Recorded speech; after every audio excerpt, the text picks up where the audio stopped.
BYT. You know. Na me tie pandits binra. Okay. O say ebe ya nka FIFA kra no. African countries no more than Monty no. Nka by 85th minute na nka Japan. You may 90 minutes bi. If you say matches no track 86 goal bebe Africa. Into young matches and got my and then 90th minute. 85th minute referees not for matches. You did die endurance. Say a bebonia boy. Minimum dintia. Wow. Say you be born after at long last now. Omode. The Becan is more experience, BT experience, baby. Because players are moving, especially who Congo Fuya, dear Congo Fuya. Most of them cry almost back for Nina, no, or Munina, a England one or more than any idea. A chance at Bemba more, as well to Azembe, Monet, well, one Bisaka Munina, players are Matratana, Krumua, and minim mentality be more because African mentality, though a idea will be a muja, but mojane wo mu no baabi a nipa na atena no so no so osua bibi firi ho enti baabi o matena o mutimi nsua bibi mfiri ho na saa ne ma we si etoto ye ne de nyame anim na ya odine ho ontiase amachin so Algeria enso atena ho ama Switzerland enso ahye no e kamienu almost entimi anti Algeria build up to say World Cup no mo bo mo modern ye oh yes and mo say na ana matching Switzerland me reduce almost say Ghana yani Colombia winner no ebe share Switzerland yes ewo Canada yes tiehwe SMP Baza ka Switzerland nke betimi no mayo saa na uhwe din na saa na say ya show mo da wo kai say ye ko 2022 no okay oh ye che wo mo na ne wo mo kama ye pre a tournament about as a pre-match and a warm-up game proud to 2022 Qatar. Okay. And then you introduce Daniel Free Banian. Okay. Yes, sure, Munti. You bet me no mabo. And you who sa 2022, 2026 and the crowd. I know dear who players in the crowd. I see no see the Algeria crown on fast or pitch. Wow. I know dear. More experience no pa. But this is the first time so Algeria for nya possession pa. Okay. In their history in terms of World Cup appearances or mabo. Almost pick up and who suru bia or mudi be suru the Swiss for na and said ni suru bebri omo said that I don't know 32 says 5 countries 5 African countries out I come here sir and Osha Africa ya quarterfinals and on 4 occasions Senegal, Cameroon, Ghana and Morocco. Okay. But say okay say you reduce your slot now. How many countries in Asia World Cup in the audio never to answer? 8. Emu from South America. Okay. Emu from Europe. Yeah. And how many countries in our semi-final stages? And also so 25 now. Said no an American. Emu mako adunum mienu outsiders. Munye from Comebo and I say from a Yenyaha. And it's a South American for no. Omo e countries akọ semi-finals Chile, Uruguay, Brazil, Argentina. So enti wahwe omo kra na in terms of semi-finals no. Omo kra no omo ntan nwuramu sa wahwe Ecuador onko bi da. Wahwe Bolivia onko bi da. Paraguay onko hoda. Enti ohwe omo countries omo ya under FIFA best 10 countries na. Only Brazil wasaje 5. Argentina waje 3. Uruguay waji mienu and Chile in 62 owura at the semi-final stage. And out of 22 no e move 4 the other 3 nyina akwa Europeans no so and e bia US akomu baako na Morocco so de baako aba na South Korea so akọ it is a whole read the entire tournament in there and e say ka say FIFA ma South America for no the opportunity na nko mo ma ni nyina mbra na Europeans no so nka ho na bia ayaka no yemfa baako na mbra since a tournament it's like our league na yebo no or the English Premiership or the Spanish La Liga. When was the last time I say outside the BG League, you know?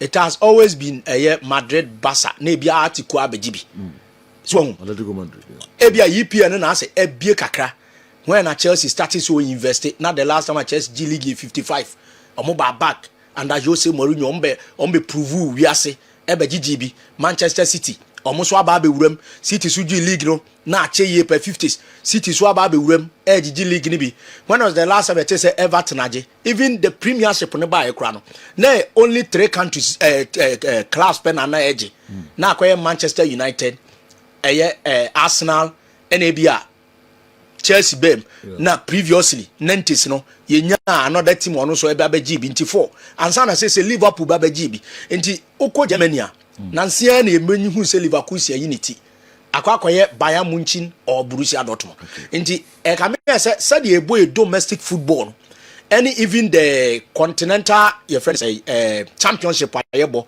me kire nations championship no ti say bia Euros CAF ye de Copa America na ade no o dey go and look at amaya omoje as omo na eje but to get to semi-finals and outside you can say upset ebesi baako Zambia ebeje the African Cup of Nations obi abona baso but Zambia in 1994 no ma perform abewura mo finals and Nigeria for ehye omoje enti uhu say oma brepen e na omo de eba enti Morocco for adwuma omo ye nyina na say Africa no they were performing right from a year U20 U17 20 chanting plus even omo mani nyana na omo show bibia say possibly omo betimi raise bar no am wiase ehun omo nti say ye de ba ne ye hwe de ekọ ne ade a ye confederation ya no ye won number of countries omo ya na FIFA unlike Abia South America omo nse dan no so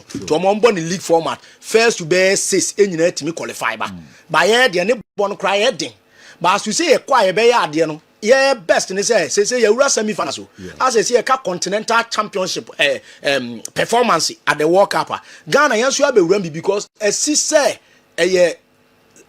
US na wura muda from North America South Korea na wura muda from Asia and I also see a bi enti the others ni nyina has been either Europeans and as South America enti the FIFA World Cup in general no Africans e wom say ye nhyeda hu ba bia ese ye duru no ye need as was say about finals one day no e bi si da sanso na other continent no so ye ji omo dia US football hwene ma oma ye ne ade oma hosu World Cup no pen 94 no wa ye nya aman bi ti say Mexico in football even 1930 World Cup ne ade na they were part of general but omo ntimi nje World Cup no even Chile kura na in the Copa America no performance was run no mutimi sha Argentina mo jejeje ne ade no Chile ntimi nkwaje World Cup da ne best ne so obekọ semi finals in 62 enti World Cup in general na nkasa no akwakoye aman bi dia to once a while obi be wuram when na Spain wuram bi Portugal of all onje World Cup da na Spain na yatin dia omutimi paredi Madrid team eje konka Europe Barca team konka Europe now where 70% of them players no from Spain but omo kwa weather na ne ma ye den dia mom ene nei omo so so aba gibi but omo ji wie ekura no na omo ntimi kura nko kwata fa omo ntimi kura win a knockout game until enra omo so wetimi eje Spain na no defending champions in 2010 after that goal na Iniesta shema omo against Netherlands no Spain ntimi win knockout game and oba be win nti World Cup ne bo na nkasa no akwa akoye bibibi a general o kan Africans no ebe den yemfa ne say ya ne yenko ne yenko sa e den a o sie ekobi o ka se ye reduce your slot na omo ya de mo nyina sa na omo be all right good morning sir the script is on for Portugal to win the World Cup.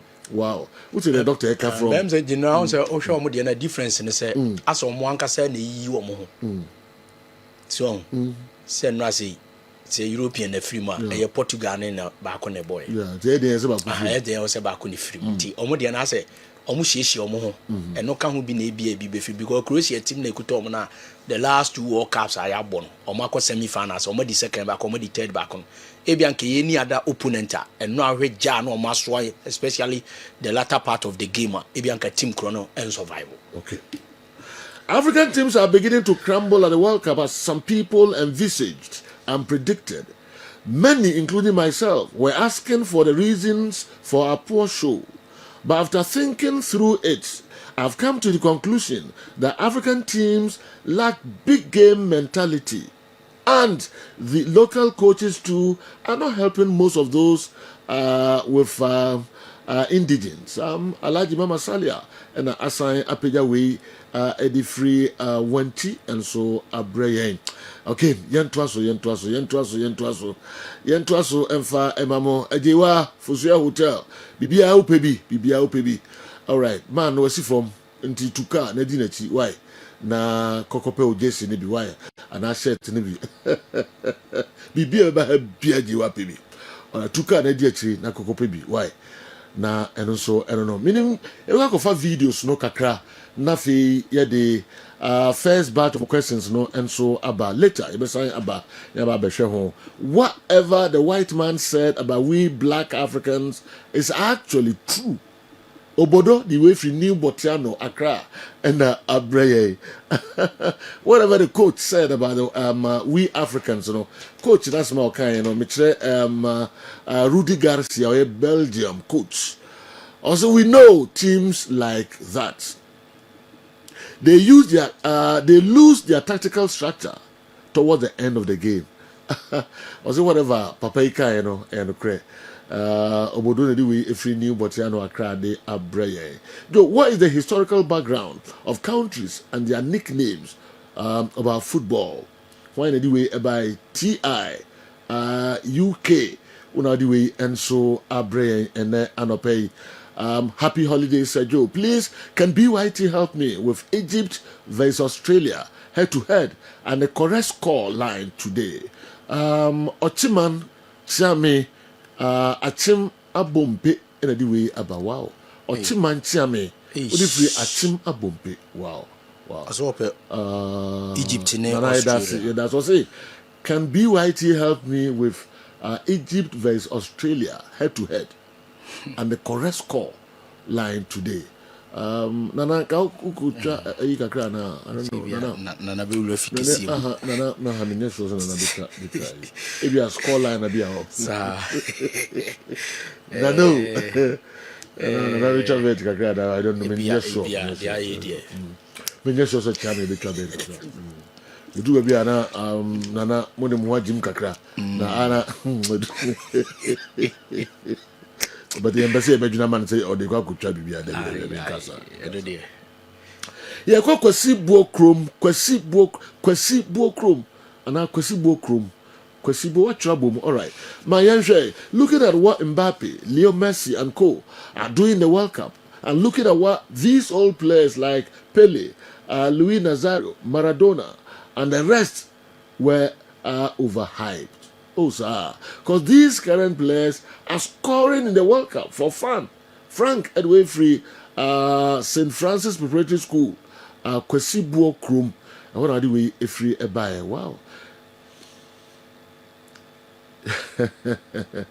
Looking at what Mbappe, Leo Messi, and co are doing in the World Cup, and looking at what these old players like Pele, Luis Nazario, Maradona, and the rest, looking at what they did. I think they were overhyped. But you need BYT. You know, you share questions now. Buy and answer my buy and up say, Oma comment kakrafa wa na fi yentwaso. Yeah. General. Yeah, obi busa say to say the France and Argentina ball finals. E bi asida. I say ombesa akọ final bi mu na. The omni say bi asida.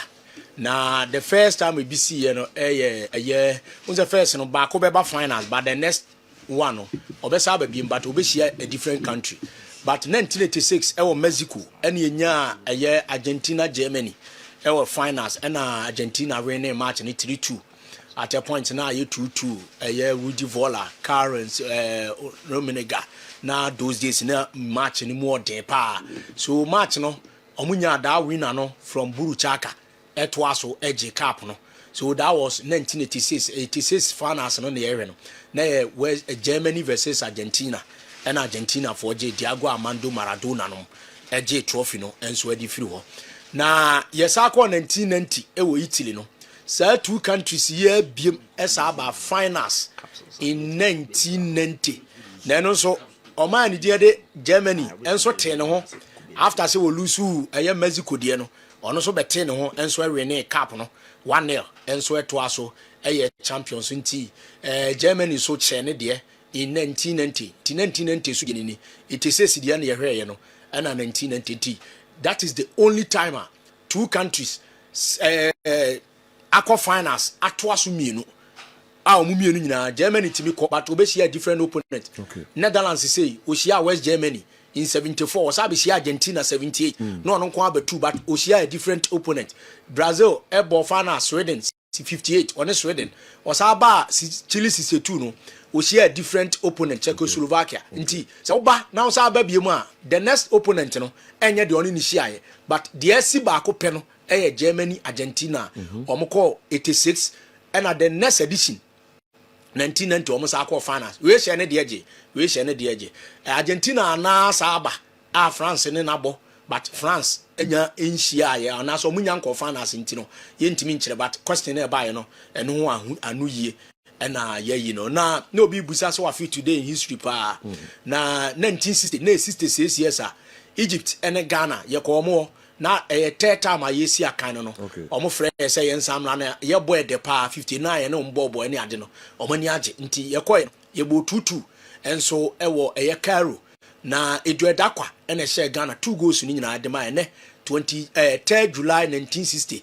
66 years pepepe ne na eno Ghana kobo tutu enso eho na 2004 enso ene ye 3 July 2004 ne up to Nebema a year 22 years and also Black Stars of Ghana na ye wakono ewo Uganda, the Cranes of Uganda na ne AFCON World Cup qualifiers plus AFCON qualifiers inti first and second for number AFCON no na fe yasa hwe mo a de obe topic group no asa to aso akọ 2006 World Cup inti ye hyase na ye bo no ye ko honum e ma omo she first goal e na Samojan beyi Kojopoku mahala efrimu ena baby jet ebe take kano 1188 minutes ena we take kano enso edema Ghana ntineso Black Stars of Ghana 3 July 2004 match ne shase 1:30 ewo Ghana ena abo 12:25 ntina aka barely be 1 hour na kick off no enso shase enso ewo the National Stadium ho ewo Uganda nti match ne ye 1-1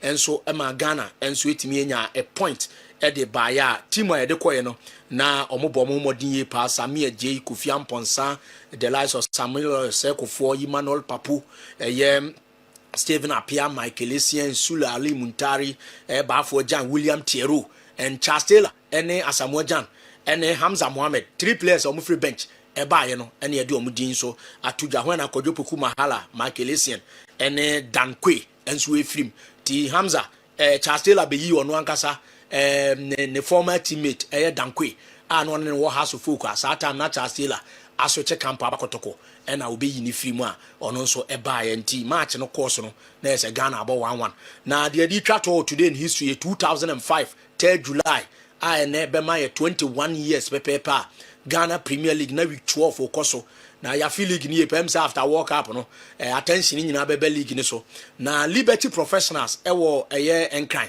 omo etna fie ewo Accra Sports Stadium hwena na ha se etu ni to Tamale Kaladan nti omo che omo nuanom ando out of Lions so omo 4-1 edano na koje isapo bufu pa muzacha jete o si pie na omo Benin for goalkeeper ebi ewo ne friend Rasha Shetu ese Blabeda is as one Michael Helegbe abo hat-trick edi etia when one Kofi Ntibuache enya 4 goals no enyina de ma Pando Liberty Professionals and a branch friend say Ibrahim Suleiman take kabako edema Pando out of Lions now you see if he say film amanaba into oba no be adwumani nyina na onya asa go no enso eba Sadat Bukari assisting nti that was the second time na player ba kwa hat-trick we league him after Sadat Bukari nti Sadat Bukari na na hat-trick we Ghana league him and week 12 yenya Michael Kafu Helegbe se ono so share hat-trick ho na Respective so share Power FC enso wotema 1-0 Mark Edua Mufa sisi a we sojani US ono enenya do only go 22nd minute ena sa go no enso eba ya ono so edi go no eto atenem against Power FC Blekum asena so tena Blekum kede Hospitals 2-1 ho na Hearts so ko lusu 1-0 Tamale Kaladan against RTU referee Gansa Mula from Asantemampo Emma 2 penalties baako last area ebo se no ena baako nso Tofik Alolo say we there obefa abo ahye and Tofik Alolo enso ABT goalkeeper na your friend say Sani Mohammed as is on police officer enso ewo hasipo ni mu a eniema timi ko yi enso e de ma Red Tamale United Gafaru Abdullahi ene konya penalty no enso e de ma Red Tamale United a omo hye na Kimfesa so tena afie ema Feyenoord Academy Ko Samade delete e de omo bae e be hye 2-0 ewo Kumasi Sports Stadium first goal no na penalty ena Sharif Danladi hye ena second goal no so Jordan Opoku Dako akatapore enso nya second goal no said we see wine Kimfesa defenders a or place ball no e de to atenemu no na ese wani na ensese catch end edano goalkeeper Tola wentimi anya ho hwe Suraj Mohammed na ball no eto na atenemu a omo ensudi 2-0 win enso ekoye okwawu nso nkokọ na kotoko but goal bi anto atenem omo boy nya goalless draw ena kotoko so de be Kumasi ena ebusu ado asa abonto enso eche secondi azakes asma we go do enso show omo baako Ganza 40th minute mark ena wonya goal no from Michael Nsuado inswing ena ma Ganza FK ball no enso de to atenemu a omo so share secondi azakes baako a omo so antinti 21 years Ghana Premier League ma de 12 matches a baso no ena yedi ni nyina nso amount 3 July 2005 league games a dina no so so na yede enso ato ye natifo ne yahwefo enso anim enso ho no minim se ye be wura mu ne ato aso na so be kwa ye to aso wi ana ya wi o Ghana de no obi so de buy say matches a so no ye nra no de na ebuo mu a editi se ye yahwefo ene yatifo enso etie na unim se Austria enso boy na Austria ene omaya ne dia de Spain ene de hwim say Spain for the last World Cup matches on about 5 no say omo akọ clean sheet nko 4 matches ewo group no omo keep clean sheet the last time omo nya bibisa 2010 a omo je ye when na Switzerland na show omo opening match omo beto aso win matches eto aso a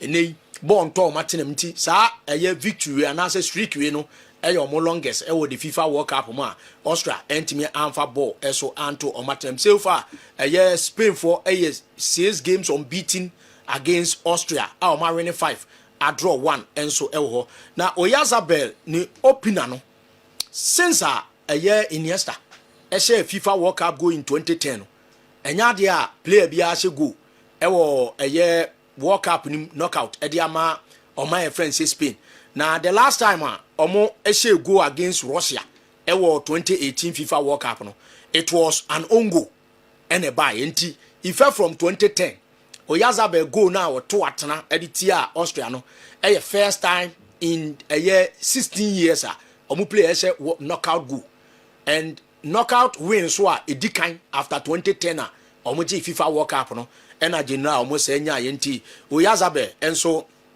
ekire ne bobre enso ewo na general the omni say Spain for nya train win and first time Spain ashe multiple goals ewo knockout phase ewo FIFA World Cup mu since 1994 enie Spain be she bia 1-0 no de call penalties 1-0 sa no de call na say Spain show bi 4-3-0 enso the FIFA World Cup the last time no almost said it to Switzerland but coincidentally general date ni so na nra na 32 years pepepe you pa 3rd July 1994 and 2nd July 1994 and 2nd July 2026 ebema 32 years na 32 years ago and Fernando Hierro Luis Enrique mo enya 3-0 win over Switzerland and it was against Omuankasa European opposition and as a counterpart omu nyina wo ho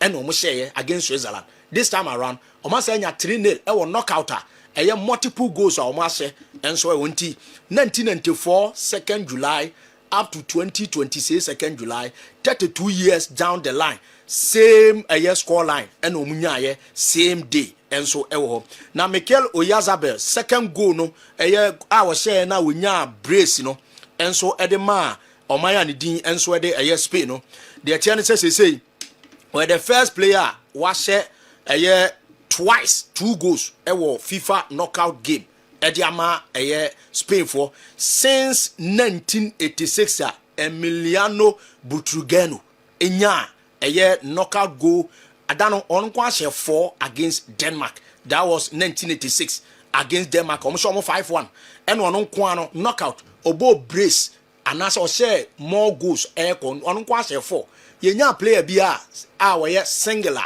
on kwano knockout. He fell from 86 na year bomb match na Spain for Edinagina Park so on kwenya double goals knockout and so the moment sa game no so Mikel Oyarzabal and so 86 recorder Emiliano Butrugano no ono so equal but when me answer for there but was 1+ goal at the mom say Abrante so the last 16 starts was 17 goals. Real Sociedad player no, he's been doing well pass so far 31 goals after 58 matches at the my country no. Ems also a player be also Yanikon Huye pa. Lamine Yamal started match biawo a year major tournament be it Euros and our World Cup 9 matches are Lamine Yamal ashasi no. Who's the first World Cup ni by Euros no Bobby akone ni mako ye champion 9 matches no anyado omolusu when na Lamine Yamal a starter. So Yamal so this our record nearby where the youngest player wokuta our record no at the one country a year the major tournament was also enya 10+ dribble and so gamer and also so a course unti and also a general the woman and also ye the air bow my chief one ya for and so Unai Simon and so keep 4 clean sheets. Now general say Unai Simon so far 4 matches no keep 4 clean sheet born to Spain for watching him. But the last World Cup or derby and so keep clean sheet. Enti 5 World Cup clean sheet consecutively. Goalkeeper be a keep the FIFA World Cup history no. Where equal the record of Walter Zenga of 1990 Italian goalkeeper. So I got 4 matches. Now 5 matches now born to him consecutively. No other goalkeeper. Okay. The last time he will be 36 years ago, Italian goalie Walter Zenga, and so no 1990. And Chato, and he keep a biabako bakumino bob at Wattenham. But wako 4 this year, and a previous World Cup Munyabako 5 World Cup matches clean sheet consecutively, any precedent, with the exception of the last time he will be far back in 1990, and also Italian goalkeeper, and so Portugal, Croatia, and there records be. But bibi kakre bi wom na the only says they say Croatia for the last 11 matches or many Portugal but no match 1 PO Portugal show 8 2 drawn games nti game na as a Portugal for no more in terms of head to head was so when Ronaldo be send the first ever FIFA World Cup knockout goal after 8 matches no about general 26 shots na goalkeeper so knockout only goal now equal the record of Roberto Carlos 26 shots knockout 1 goal and one also Ben the same number but after 32 shots no and not the end can one after in total no etimi enya goal and so e the ama Oman ni and so de Portugal and so far say we Leo Messi ono na about World Cup matches do 26 as they say ono so assign Luther Matias mo ama Abrante your friend say ana say bra say minyo o cheme player friend say Luka Modric is one also so ordinary de no aba beto manu noa and so ho as they say ono so World Cup matches our future nko no 23 and Ivan Perisic so about 21 nti omoto ato saa in terms of numbers no Leo Messi and I say 29 nyame admo obesa abone e de akọ 30 olidi ewo ho enso ewo nti ni omni say na Ronaldo make 26 shots na 29 shots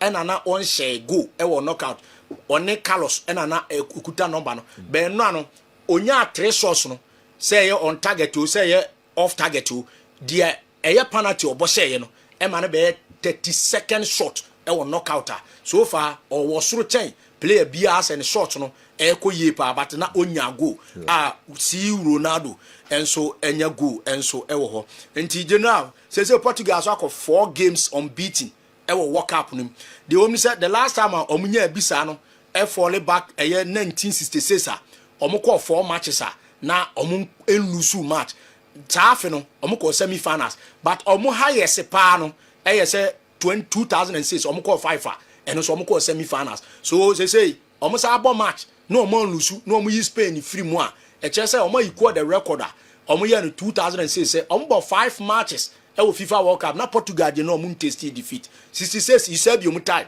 omo tasty defeat in 4 games and san omo surrender and 2006 so omo call 5 and san Germany for edo omo to omo level and so and ko omo lose semi finals and san Germany SS omo 3-1 Schweinsteiger bracer to aso omo edi third and ma Portugal ko finish 4th but the semi final stage you know almost lose ya France and Italy and so ewura mu of finals nti and also ye records and also ACC ye and so that game ni mu a and also general ye there by Ronaldo the oldest player was a go knockout phase the FIFA World Cup na player was a go a when you need there Roger Milla ono na we 42 years e say FIFA World Cup go but there knockout no Roger Milla 1990 knockout ofri bench kura be bontena 2 goals ni ade but that time no na 4 years later we be saba amawiase ehunu nti saa bre no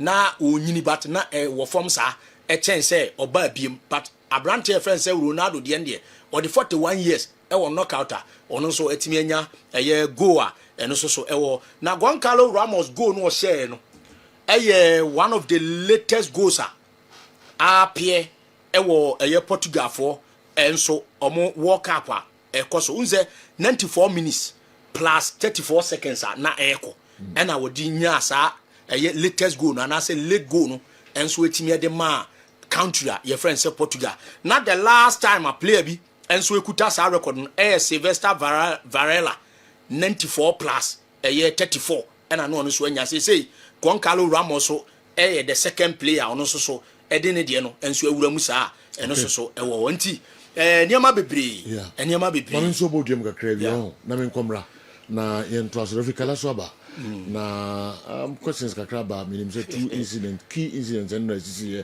kala na also ya jo say do be ya na de ho yen so general intimi kan bi because of Africa la ba na questions and 2 key incidents see match no minim makabi de wa amade anka makabi bia ha gye kakra ona se o pass market ma anya ntema obeto aso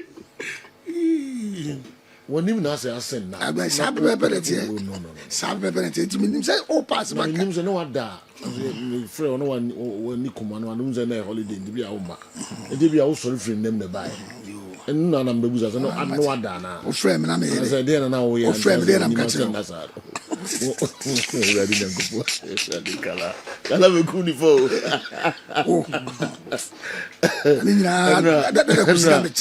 another ayi monitor asante ko as supporters chairman global supporters chairman Chama na onugare o say asem no kra o si enye yibiu do ya na obeye yes because Chama Ofusuare yeah o si so bi enyam sumni pa na ohweasia ne sore na din titu sofo hweasia because bibie no abaka obetim de tunufo ko bible no ni bibia o na sala watuma hweasia Chama solo yeah so also the 1 week or 1 month e kan bible from 4 months yeah. From Genesis to Revelation okay bibia you say bible de won bia unim. That's how some here say. So for Ben with my 2 for quotation go the 2 for go. The oba can na uni. So no na ka we o. But so be also be free we say right. Na say obey nyam sumni na o sakra. Ono de no de o hwe ase a intense is obehwe ase. O sakra no sakra de say yeah, I can say rapper. What's the name? Not Kenya, no. Almost, almost. Yes, almost. Sorry, no. Bibia and some funny matches. Nemo, we nyam soon suffer shares. What you do? The wood, a bear thing. We go in Bibia Bible. Ito yes, smile. What she has around solid. Calarias, oh, the form say, Chama, we are many apani di rekutano. So Lord Solomon Ozo, okay. And also the Solomon Ozo. One has been canceled, but mechanism No, but that's not fair.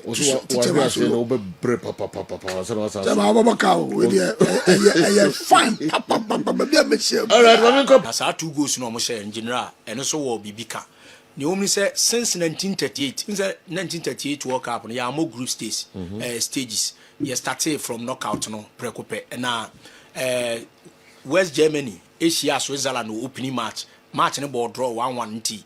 Ye ball replay. Now replay no no and almost share West Germany 4-2 AU or move since that time no and ya do omatimi akọ World Cup stage or matimi advance from knockout to be nti enra no after 38 no omatimi barely 72 years omatimi advance ama neman so etimi akoye ebro kra 70 38 48 58 68 78 88 98 2008 2018 2028 kra na 80 something years 88 years and omatimi Algeria for and so a dear female Algerians and also Ebre Africa ha yepe any America Caribbean Cameroon Morocco Senegal yetimi I say first knockout akoye nimbim so this time omo try 2014 and ye and at this time so almost had a war honum but Switzerland for so I know omo 3 matches in nyina group no mu any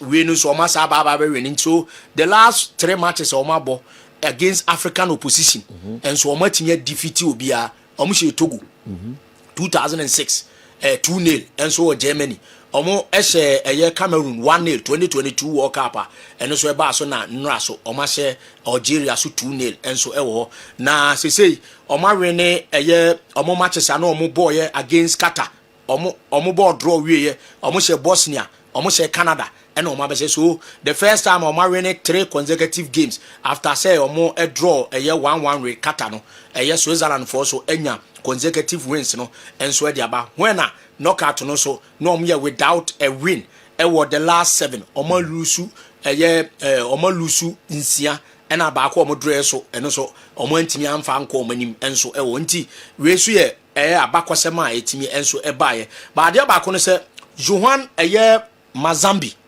and now we assist. Now Branton no 3 goals that our World Cup him and we provided 2 assists. Now the woman say Abranton also ekuta record bia since a FIFA World Cup shase no. Obia no wo swa an age no 20 and eba for more when involve 5 goals for World Cup da. Nti Abranton din enso de Johan Mazambi. He fell from 66 eba I say obi eswa na World Cup all contribute to 5 goals was miensa why assist me no any precedent and so sanso na ndo yinsu goal na o share no only a second half na about 46 seconds and unya goal na second half fastest goal na FIFA World Cup ni France 98 when a France ne Croatia shia ya Devil Suka ye ba ye na within 21 seconds na washe ansana Lilian Thuram ball no say pass here ni be 1.5 minutes kwana Thuram take an 1-1 ansana France semi-final stage of France 98 ansana France win match ni 2-1 since 98 at Devosuka enya that fastest goal second half no I dare say BC ye mu bisa obi be say atra 47 minutes 48 minutes and a go beba but say 45 na ye bo na second say ba ansa na 46 minutes obi the ball ato atenem no Brandt a your friend said Dan Ndoi on so recorder on so ekuche Riyad Mahrez so ebobi so you're the second oldest player of Free Africa was started knockout game FIFA World Cup na Idris Agana guy 36 years and a year and an Adama Senegal versus Belgium and Abrante Riyad Mahrez so be the second oldest player was starting a game will knockout and so the one you know our body na yakabia outfoot player dear say ababe Ronaldo we are seeing na but Africa had the player one year wabo World Cup no goalkeeper we are seeing na was awum Samuel Hadari Egyptian no could touch our record is Ronaldo the obi a say oye outfoot player wanyini ono so ebo when na Roger Miller eno ye knockout Roger Miller so a year 42 years o she go and so Oleg Salenko share 5 goals to tia o mo Russia so mo 6-1 over bench by 94 now ono be nya baako aba be record danti de wanyini de wo she goals ni fastest goal ni de ye latest goal ni fewest goal nyina no de na ye keka bom e de ba enso e ho na ene so nyame adoma ansa ne Ghana de na ebe wuram kakra bi na ansa na no Australia ni Egypt enso e wo match na de baako a ehunu se general mi nim de se hu mpanyin sam so te sei tunzo Australia for no knockout matches o maboye 2 pe but o hye no no otimi kwaje cup no 2006 Italy hye omo 1-0 Italy na J cup no 2022 Argentina hye omo 2-1 Argentina ekwaje cup no ndi minim se Egypt for be ya wawade o sense won be call money ma obi ayi na firi mu ansa so the third time Australia the soccer rules eso ko eye World Cup knockout phase and so but Egypt there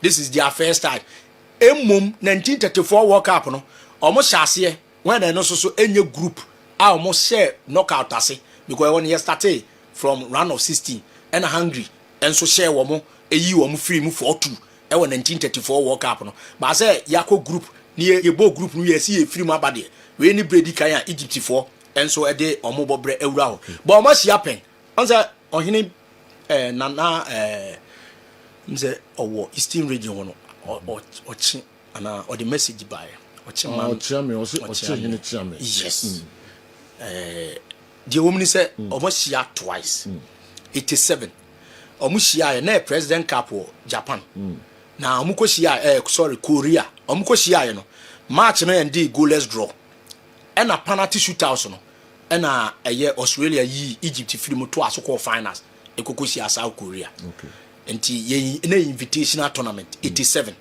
the friend president cup Ghana ko yakubu bida okay na 2010 so Egypt so se omo 3-0 enti omo sia premier no Egypt ahye baako ye draw but penalties a o de ko finals no ekoye Australia for win okay and Australia for and so ehye but the woman say na no other Australia for shia Ghana World Cup 2010 aye free Africa ye ball draw 1-1 and 2022 so omo she Tunisia 1-0 e World Cup so e bre to so nyensa omo face African opposition e the FIFA World Cup Egypt betimi aye anase say Egypt ne Asia for ne nkosia but Oceania New Zealand wo mu de Egypt ne na abo but unze say Australia for no ayi omo afrim aba be ka Asia for no omo enso ebo first ne de na nka de Oceania for no e be ka omo nti omo nya slot na omo be bo omo play off no wo Australia for no but Australia for na aba when na New Zealand for so ate omo nti eno enso ne de ewo ho ba Cape Verde ni Argentina de ne de general edine o hwe de ye de to nsani ani stars pa de a edin but ebiso asise okay oman Cameroon na onwura mu wo knockout da na okoye na otimi share Argentina ewo 1990 World Cup okay tie bia saa bre no ebe ye bre be soso ana because every world ba no 7 occasions Argentina Asia African opposition bia wo be hyew with the exception of 1990 okay Francois Oman Biik enya that second half goal no e de boaye when an Argentina e de players kukudam e de face say bibi betimi asia e be firi o maso ye na o say ba nemum from nowhere na Cameroon for aba be stormy krom ho Imanu Kondemu Biak mo Stefan Tatao captain that day come park ni so nyina even red cars by ye 2 but yet omoto aso efa sa points no e de ko mani nti sa ye ko ye chi a ebia 1990 den Cape Verde betimi aya na but in Africa o first knockout the last time obi progress here ebia Ghana ye ko 2010 2006 ye first header I see ye de ko no ye ko shia South African South American opposition ena omu yi film enema ntimi ankoye wo sa hwa Cape Verde so akwa koshia ebetimi akosai so edene pa de ma wo mo when Argentina e wo mo form no mo defending champions say obi a waje World Cup na waba na minobi say ebe yi na film Slovakia for ba World Cup in 2010 no omo so enya eye World Cup test ada e no mo be qualify bae but omo so bae na omo ti anye no omo film ti say the Ghana ne yenko World Cup ya first edition yetimi call knockout stage no we so okoye no akwakosia eye former champion Ghana so sa in 2006 yes you could face a former champions and na Slovakia so the same thing omo so could face former champions na omo film nti we so could face the former champions kwan ben no mbefa so a Capo Verde enso betimi a survival ho when fonsia kakra na me na me homra sisi ai why na fi yentoa so kala enso bebam na amanfo nsem kakra mbese kala chechebu no ono so why ready e wa ha 11C adwuma wura nkasa and the message we enso abre happy holiday champion Joe. Ghana will shock Colombia with a win today. Match na China Ghana China match. Or China match. 1:30 and match. No, as Anthony one can say now match. Ya na man for Tiase. Sir. I say now match. And penny phone that Tiase say now match trouble. By am kola dey. Can say now match on him say 1 a.m. But on him say China match. And bobo no. Ghanaians must appreciate the fact that the Black Stars have improved under Carlos Queiroz. We must all remain confident and pray for the Black Stars to give us a Republic Day bonus. Up front, we will need Fatau on the right, Brandon Asante Thomas on the left, and Semenyo on top. Behind them, we will need Pate, Irenchi, and Sibo. At the back, Senaya, Gideon, Jerome, Ajete, Atizigi can man the post at this higher level. 1:30 a.m. Friday night, Saturday dawn. See you boy, Friday night, you know. 1:30 a.m. and then Friday night too. Saturday dawn. Okay, all right. See, you know. So you know, club, on you know, other tiafa so nim anajonia amachem say difference. Ajuma ankasa. Masa, don't go there. Okay. Frank of Kwesibo Chrome should avail his mind to the fact that stars of yesteryears played with different dynamics. Apparently, I know Obusa say, you hear Messi, Ronaldo, any other players, goals are almost shana. You can say Pele, Maradona, which means the amount of to win, because quite win first of all, goals. Sanko from men win baby. Na in Simane Kafa Pele, and those players in those days, you know, you overhype. That's the word he used. You overhyped. It's Zinedine Zidane on ball boy, you know. Until to among boss is here, Messi near the no. Wow. Until almost not doing no. Then I like Mama Salia, Chena Dream, who say Frank of Kwesibo Chrome should avail himself or should avail his mind to the fact that stars of yesteryears played with different dynamics. Yeah. The technology of today didn't aid players to score goals upon reviews. The fact that Mbappe and Messi, as well as others, are scoring goals never equate Zidane, Klinsmann, Baggio, and some others to non-World Cup entities. Okay? Just Fontaine and Gerd Müller set the records and they stood for decades. So to conclude that the players we are seeing in contemporary football at the World Cup are better will be a hasty one and not entirely true. Alhaj Mahama Salia Ezra Abba Afa Hono.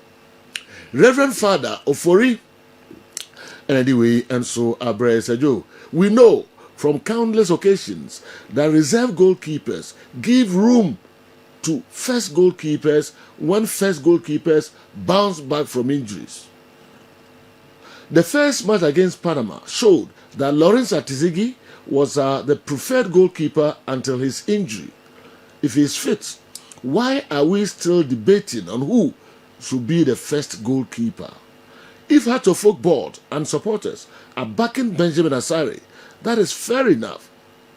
Are they doing that because they want to project Asare for market, or they want what is best for the nation? Did Asare take it cool after his injury when Solomon Agbeshi took the post after his recovery in the club side? Okay, Reverend Father Godfrey Ofori and also Najin Che Abrayeno. Maminko Kwabena JKNUST.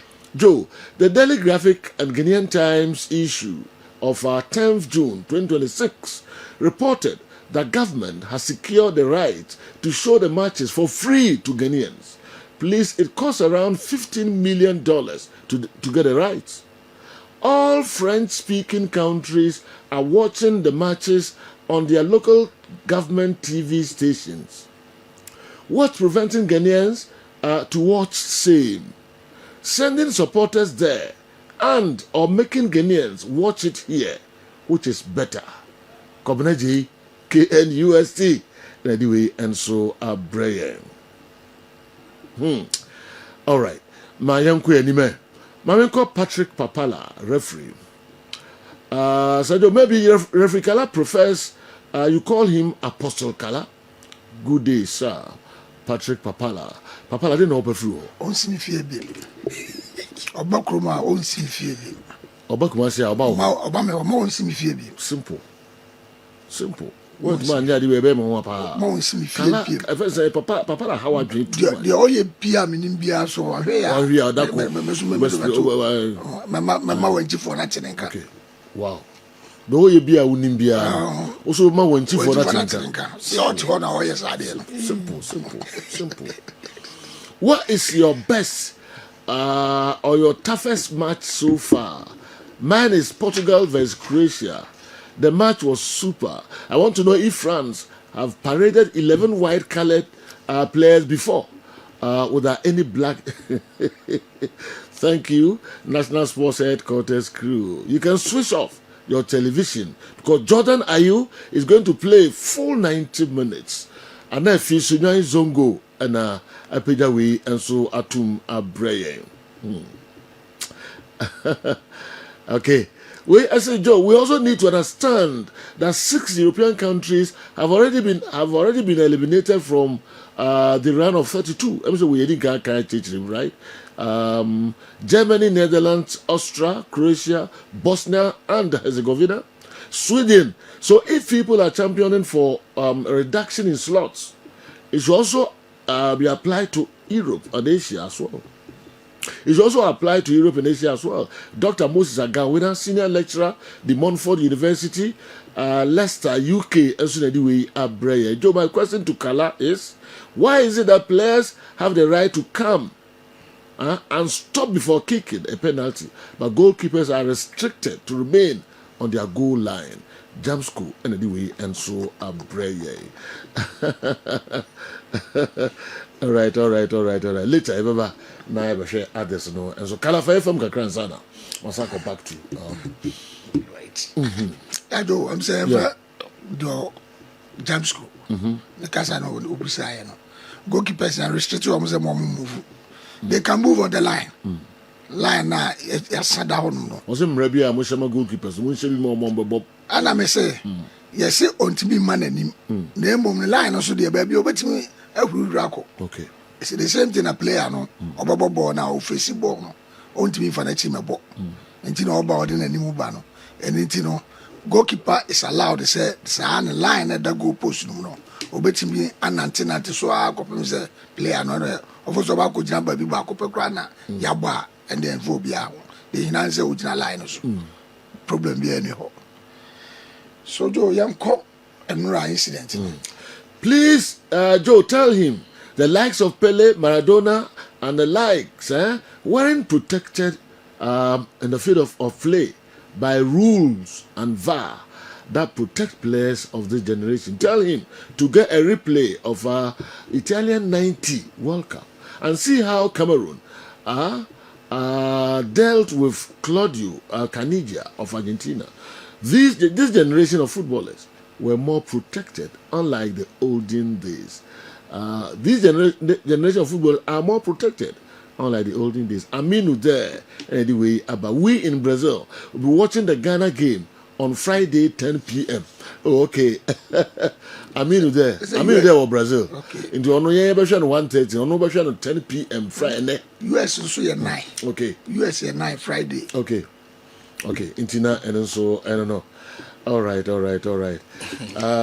you can't compare today's guys to Maradona's, Pele's, Zidane's, Ronaldinho's, etc. Okay. Maybe Messi and Ronaldo are still typing live and see. The new rules are protecting the new guys. Live and see. That's about goals with some Ukraine. On say, watch a walk up now. Say they now walk. I say. How many years in Abia, Jed Muller, and then just one time will be the Messi bass or say goes with Drew. Sandro Cosis at the just one World Cup match tournament, I say 11 goals. Even Ronaldo of all, I feel was 11 goals. With how many World Cup editions? 6. Messi the 6 in Asha 19. Just one time at the just a year World Cup game in 1958, one edition, I say 13 goals. That record at now was 16 years and sana Jed Muller a breaking. Jed Muller breaking in 74 no. Now from 58 this 16 years. Then from Jed Muller, only say Obian for 10 goals in J World Cup go kinda.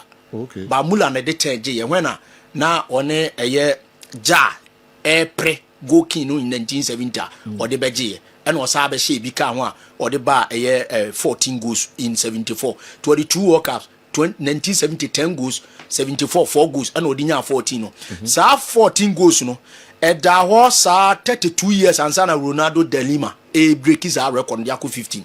Look at how many editions Ronaldo koye oko 94 oko 98 oko 2002 oko 2006 4 World Cup editions obi the 2 share 14 striker na ya say on na ya de wo ye generation e the 4 editions and e share 15 or the sign no meaning say yeah can almost time no almost a great to omo ankasa era so we just look at the numbers I feel you say Mbappe kwa na me say the sharpest player would do that mark in 18 with 3 editions 2018 2022 na this particular edition Mbappe the Messi as a 19 body 6 World Cup edition when will be the one share 13 goals will be the one share 11 goals will be the 2 share 14 it take 32 years and some will be the 4 editions a break our record no and now Miroslav closer so the 8 years as we be breaking Ronaldo then on Ronaldo is about 2002 206 no 2 editions and that's Ronaldo de Lima Bobino now Miroslav closer so a part of that generation no almost about World Cup and some Messi so after 12 years a crown a year closer year in 2014 no I feel no also 12 years at the break is our record inti obia one there obia one generation but share near defenders as that time no more now bobo players be Roberto Baggio omukra no mo antimi amma FIFA a year Ballon d'Or no so ba wuti omudin a na hu say indeed that time no omo so ne omo de ene ya be defender be pa na wa pick up for the past 20 years only a year Cannavaro and way defender be kura where best ye man be hu say oba baji bi after 206 World Cup na Italy for year but o de ko mo tan na hwe those days omo wo ho ene omo ayeti omudin a na omo masses anim nti generation we no Ronaldo Messi ade apekiko no doubt Messi one of the most decorated players 46 titles nye easy ejije wa jibi bia was as we including Copa America na eludu omo wa beji 2 Ronaldo so buy Portugal national team ni nyina anje Euro suda in 2016 do maji 2 Nations League so no so ye the third competition me fan say we World Cup yi omo Euro na me fan say national level na da so etoso mienza ai wo mo so atimi age say bia anka bia ye de wafu bi ba ye na bia Ghana age nti we mu so ya de omo de ye ko Mbappe su di akire ba kama pa but eya na ya respect it those days for no. Sure. Brutal. There's been more than 200 goals scored in the tournament so far, but no player of the FIFA Club World Cup champions have scored a goal. Isn't this surprising? Please ask BYT if it has ever happened before. You know, say read the say no bueno. So just say World Cup because you say more than 200 goals.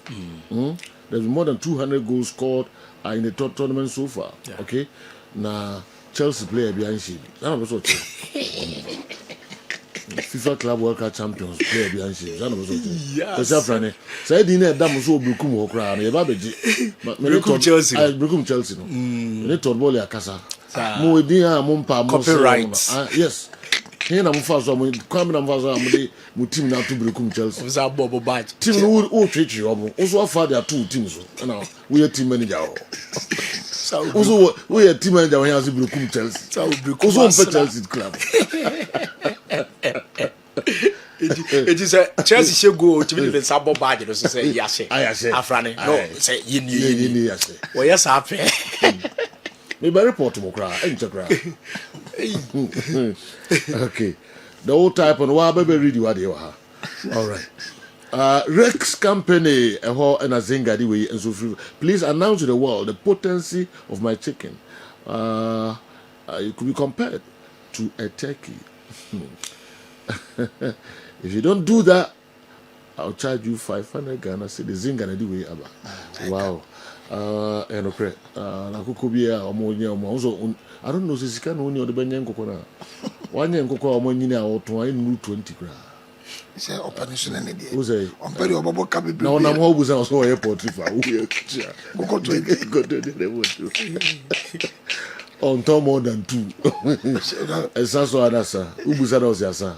Christmas zinga. All right. Nego kondanya bad mom. Very very nice. All right. Kala Ajo. Mami chiwe. Menra. Ya ba ko hodjuma na me nkofa yi kakra me ba na. Ke ne nko Cristiano Ronaldo the disallowed goal. Okay. Yeah. Yes, young go. Disallowed goal. I say there be a cut offside asema say at the time of the kick where was the player? And now where is the player? Where was the player? And ya kase ball tournament you know FIFA ko fa mra bebrebe buy. Ko fa mra bebrebe buy. It say o hwe omone Croatia na boy na Croatia say late goal no. Now she said you say semi-automated offside on the year and I'm going to draw line. Play and then I be trying. Joe Cristiano Ronaldo there no. Yeah. Just the shoulder. Yeah. The shoulder kitty. Painful pa. The shoulder kitty. You feel like pa. Wow. The shoulder no. The shoulder kitty. By now one was almost the be for Croatia for yeah. Also the player and then kitty say happen this papa ya sure so there na. You remember so. Okay, Croatia second goal na. Mo the share. Second goal. I sign three Dabi. Man abone ayi Ecuador we border Portugal na Colombia. Colombia Last minute be. O baby na 9 si na. Any exercise. O baby na 9 si na. The 9 trying kitty. I'm trying to boot it. Yeah. And I already answer. And maybe black no. Papa. Yeah, do Sabina and I kwakodi for na Portugal for na nkasa. And Ronaldo so call also the same incident that kwakoto no. Yeah. Baby Bianu Ronaldo anyanu go kama. So these are the things Nigerian say. So makasa omo de chip bi a ball no. Eti ya na ya ba na obi kase ya ndika kan team no. Ya mka so jo no can kai ni nyina mo bi ehun say. FIFA president say oka ni nyina e ma nchonchofo kro meetings nchonchofo e ma o catch rom say net na tournament bia ni rules. Tournament beyond in the rules, there are certain things that about the government that this particular tournament we are the main rules room. So they make sure. So these are the things I say yes. So Joe move on and call the second one now. Incident normally take okay. Yeah, this is my commercials. Well, I mean, called Desmond and Goma Soda or the by here. Say, I got a chance to watch old World Cup matches, okay, since 1930. One thing is for sure, the level of play, pre 2000 can be compared to the level of post 2000. So I somehow agree with a guy who said they are overrated. Because I said same thing watching those matches. I was like, this can't be the players with those high. them being great at their time doesn't necessarily mean they are better or somehow equal to today's play. Just like the black and white TV being great back then, but can be compared to LED TVs of today. I've been waiting, or I've been wanting to say this for a very long time. Finally, someone has brought it up. Desmond, I'm going to say, the way and in those days, TV near the end, untimenya quality na bit much play ni ye pass, you see. But for TV in seven. Those are kukudas. Yeah. Also, the Bia Casa war, the Casa Select all time defender open. Me penal, yeah. Yeah. And no Casa Select all time defender when you be a companion. See, I know me on any all time. And I make us when you be a companion. Okay. Eh, Sapa generation do you know? What the shop ball and not more bona. Sape penalty. Yeah. It's a bit like I said that time, no. We had John Banama, Kotoko 1982 83. Ebi hobby. Ukofanwe. Ebi hobby. We buy a book of crab. Even currently at 2000 year, you know, let Jones have to go if you want fire so folks will go and bought blaster. And you bet you in the Biogana. Let us be fair to ourselves. Yeah, the man can try as you Abel Farmer, Mohammed Polo, no, Boano, Ibrahim Sunday, Abdurazak, Opokun Tinumbo, no bon, Ofimodunumbo, no bon. But we were say, or man call work up, you mark into your come on, the bombs was the J Caps. Pele what you 3 World Cups, one of it may be. And I joined the black crown, let you some crown. It Shawomi and choir Bobola. She had nipa the coast stadium. And they will be that stadium. Dabi. Yasha Kotoko has or has a mamma for former Drubantima. The mene has near Jachinisa. You will answer Drubantima, no be a good baby. Now, what they be way. I do. Papa, your kind of say Germany, you defend the beer, friend of Beckenboy, was. They don't perform as a record from now. What's the job of Obisha Kitty Grass by friend Beckenboy? Joe and Ra disallowed go be bow. Let's go be a Ecuador. Croatia and Portugal. I'm a boy. You're here now, can we are the tree net corner of the salary. Portugal, Croatia.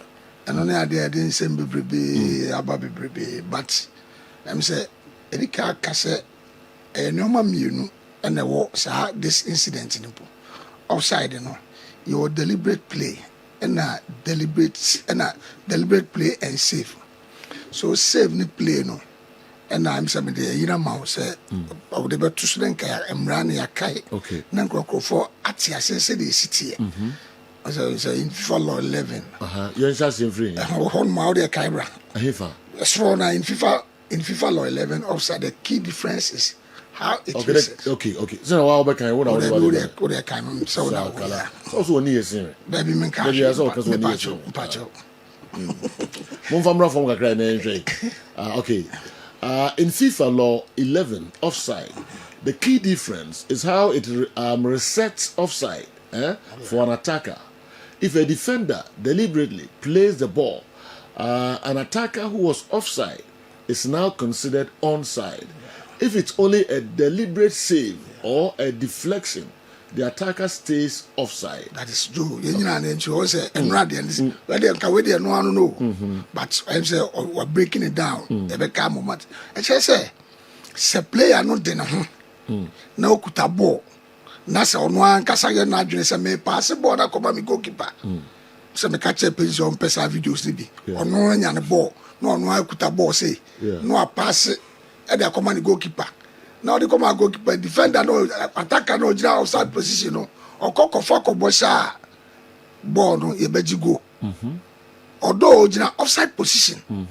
But player no kuta ball. Because no attacker no offside. That's it. But because a free opposing team defender. That's it. I know so only pressure. On one kasa na jira no abo ball say be come me player. E jo fa ball no bosha. because they don't look at the distance. Or home quite a ball, nobody be about to throw. Or home quite so bet me BBA on one that is a back of my goalkeeper. And an offside player, no. Aquaco fabo, no. It's when your friend a deliberate play. Okay. Deliberate play. Junior ball, conquano, jina offside position, or home quite say, or kofa, the Becca say, a year, go. Okay. All the make sense. But I know I didn't save, no. And all kase so beside the save that baba to snaya kaya and all kase this time around no sa deliberate save no say defender no any control on the ball no so na ball ni deflect on honam na kokoto wu player na ujira offside position on ma still we offside because ono there oni bibia oba react to the point oba react to the ball because ball na player na ball the ball no oni bibia obeye obo hwiri control no akoto the ball na be na chi and I that will play a offside position. At the time I would offside position, still offside. Because although if we defender on the bar and about to attack anymore there, but all there on only there no, a safe deliberation because that are reactive to the ball. Ojan baby na ball na bono a deflect you on busa hose or control of the ball. Said about no control. Okay. Bakuye on your control our asset, the distance, everything. But where the other only be about your control no go to na ball na bonechi. And about to when you mean to only the and the fans are deflecting from the body. And about to when you deliberate play. And yet deliberate play name will say. Wow. And it's your young bassa. Momo Sanchez ball ni biwa. Momo Sanchez biu. Croatia equalizer na about 9 minutes na. Referee na no. The whole world will be asking yes Croatia for Monfa angles ni na amre. This is it. And you know, a buyer no, a betray defender no apampem. And Imran say, and yet deliberate. Only control bia, only access, obey me acting on what may pass about say. First one near share now, only the union. San Tribune, Momanum Rebium. Yeah, who's a can of pampamono?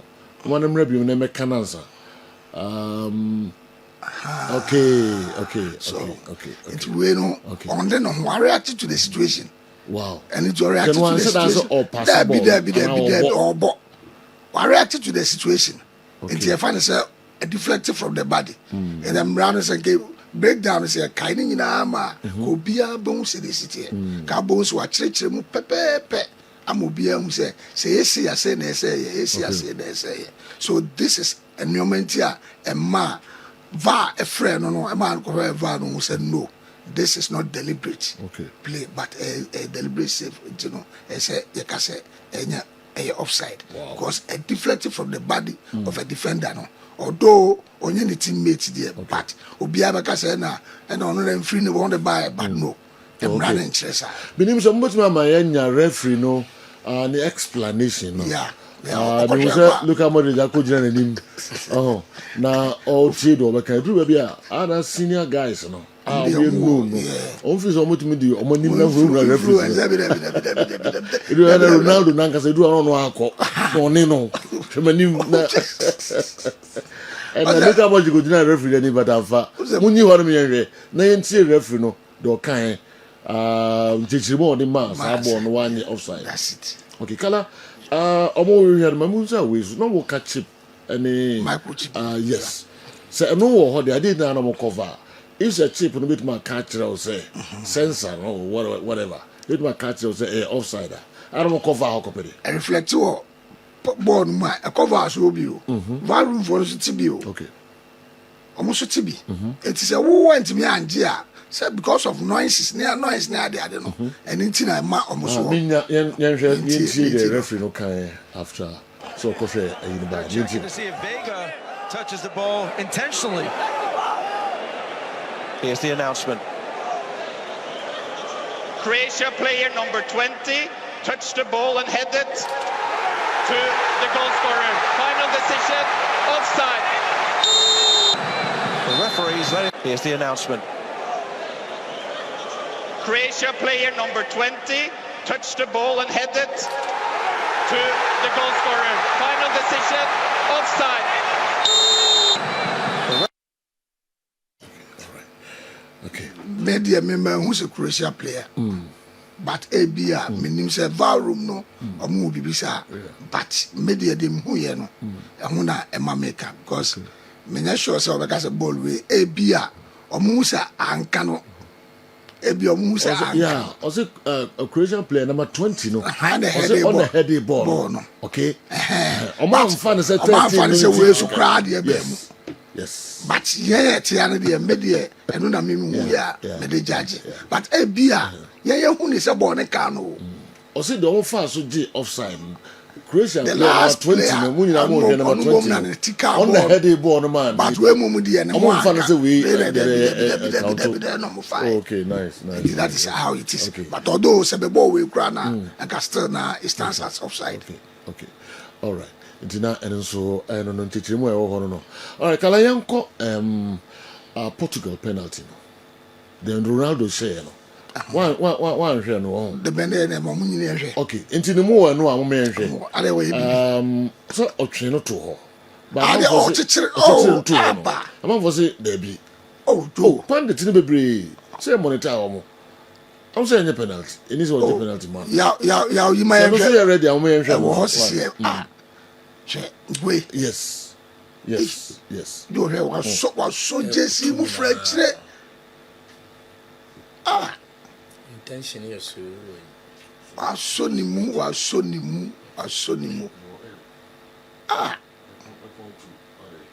I don't mind just slow money biana no ana bright man in there be me crowd what they say we dey glaring crowd yeah and all kotu nyina on still loud as you put that oh no and the people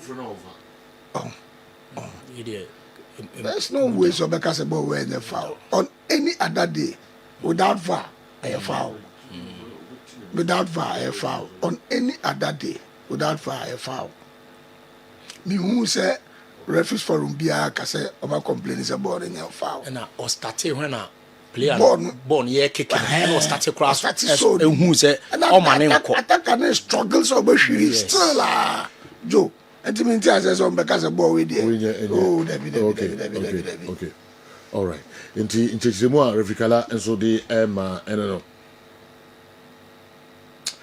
generally all the reasons some of us believe the era of Peles, Eusebius, Di Stefanos, Puskas, Romarios, Dungas, and the rest can be compared to today.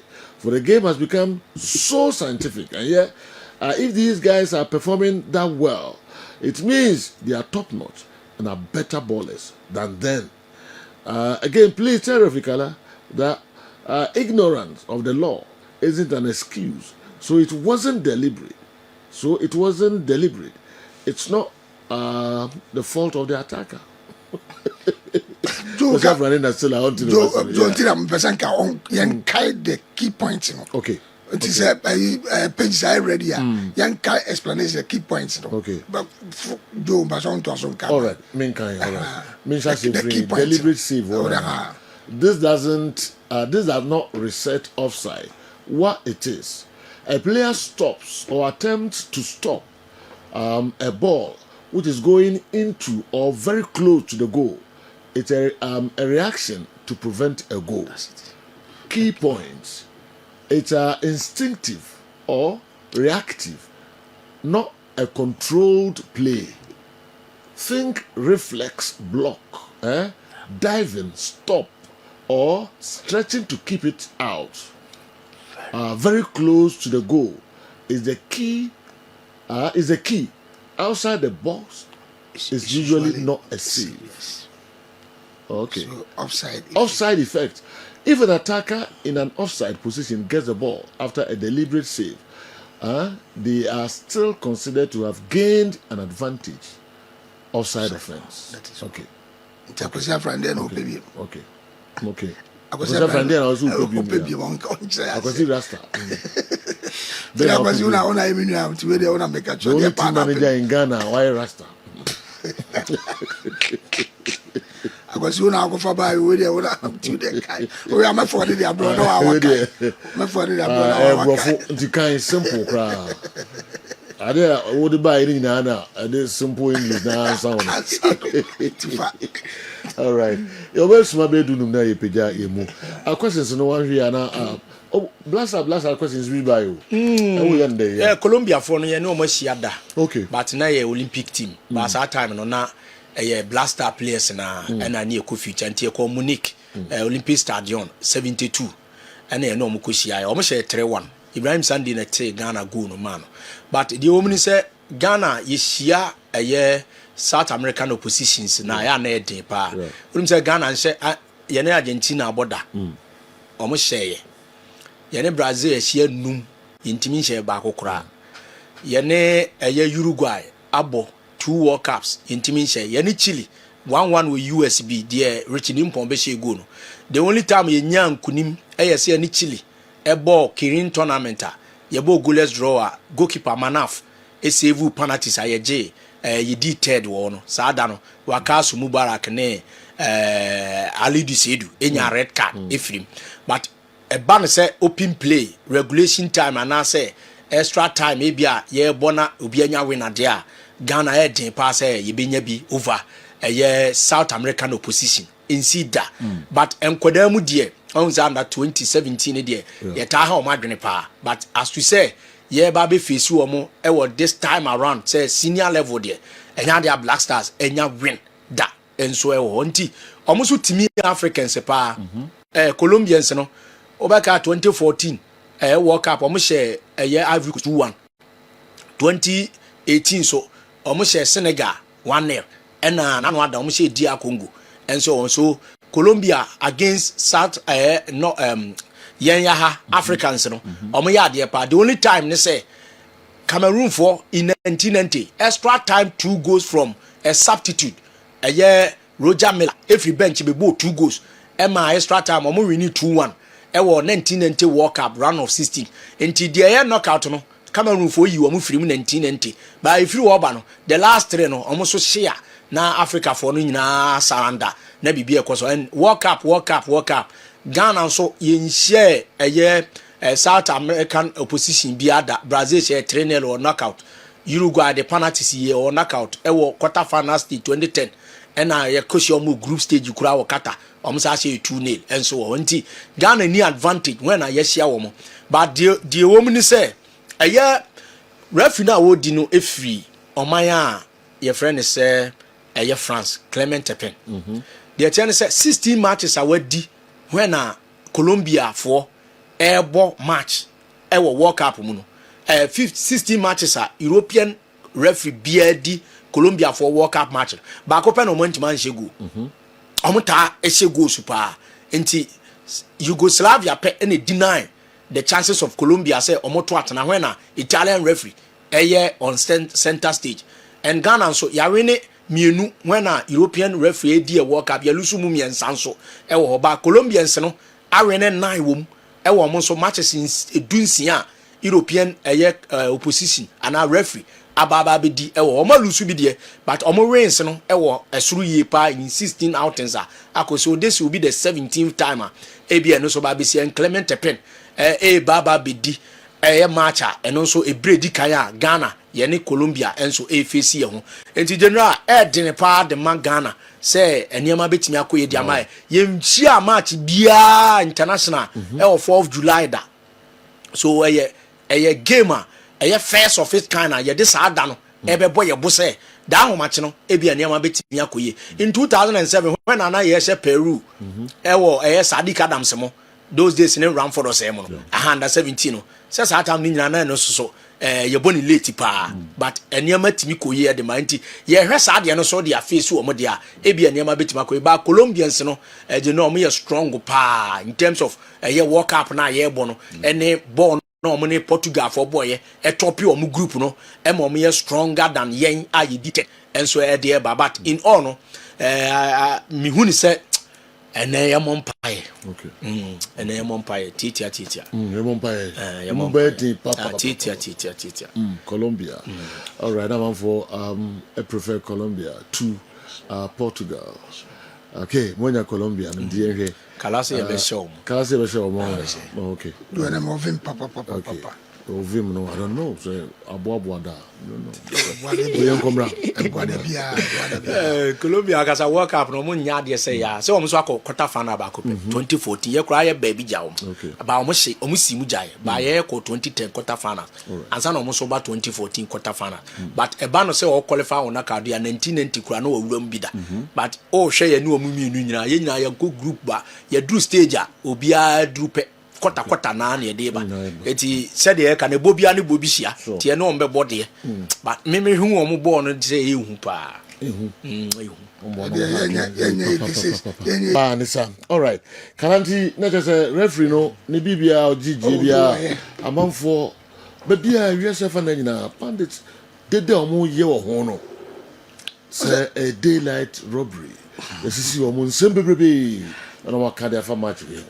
Joe, right? Joe, yeah, because Joe, we say that technical manner, on Kai, and you see, almost on Tias here.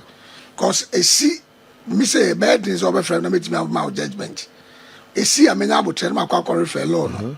Or so they be on tip or pandit, not on a buy and an or can assets. But Senka, or you'll be our technical manner, over your time. No, really lost no. Even a mom really lost no scrano. We're old referees now. Interpretations how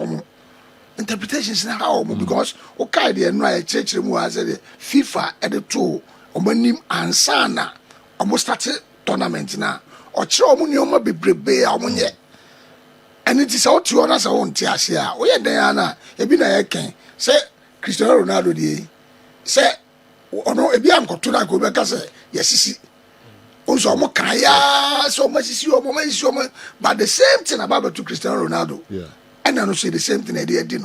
So these are the things that are cost. You know, the best is all we put here about Tina. Man, Fankas, I know is sitting at the bend. Train, nine kind running through. Otroba, you been a time near true, Musa de City.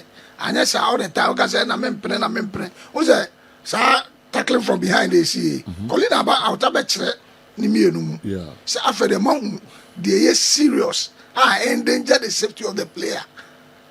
What some they see Messi, you know. Now they see US nene, you know. Now for difference, now say the city because any tackling from behind the behind the judge is endanger the safety of the player. They say tackling from behind that endanger the safety of the player. No, must use force, brutality. Okay.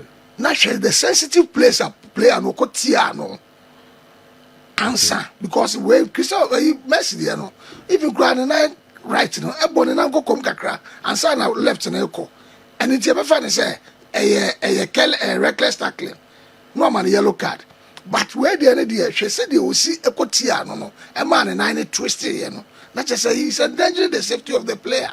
That is why I know the NMR record no, Colina. The head of referees department or FIFA, no, he has come out and he has explained it's this is how a serious foul play. Now we should ever find a reckless challenge. So these are the things. The best man for no man says, okay, yeah, we are abagana. All right, we are.